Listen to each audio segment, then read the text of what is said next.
नमस्कार. आशू रेसिपीमध्ये तुम्हा सगळ्यांचं खूप खूप मनापासून स्वागत. आज आपण तोडली बटाट्याची सुकी भाजी करणार आहोत. त्याचबरोबर टिफिनमध्येही देऊ शकतो. अगदी कमी वेळात होणारी भाजी आहे. घेतलेले एक कांदा घेतलेला आहे बारीक चिरलेला, कोथिंबीर कढीपत्ता घेतलेला आहे, एक बटाटा घेतलेला आहे, तोडले घेतलेले पावशर, एक टोमॅटो घेतलेला आहे, अद्रक लसणाची पेस्ट घेतलेली आहे. कढई गरम करायला ठेवलेली आहे. त्यामध्ये 2 पळ्या तेल टाकूया. अर्धा चम्मच जिरं टाकूया. त्यानंतर कढीपत्ता टाकूया, कांदा टाकूया, हळद टाकूया. छान परतून घ्यायचं आहे सोनेरी रंग येईपर्यंत. सोनेरी रंग आला आहे. त्यामध्ये अद्रक लसणाची पेस्ट टाकूया, टोमॅटो घालूया.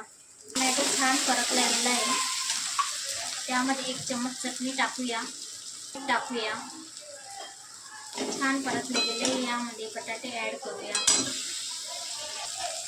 यामध्ये तोडले पण टाकूया.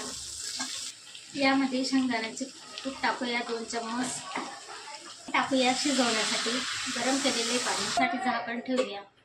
काढूया. भाजी झाली का ती बघूया. पैकी शिजली गेलेली भाजी. कोथिंबीर टाकूया. मिक्स करून घेऊ.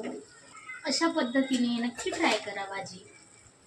ही भाजी तुम्ही पोळीसोबत किंवा भाकरसोबत, डाळ भातासोबत सुद्धा खाऊ शकता. खूप छान लागते. रेसिपी आवडली तर लाईक करा, शेअर करा, सबस्क्राईब करा. पुन्हा भेटूया अशा एका नवीन रेसिपीसोबत. धन्यवाद.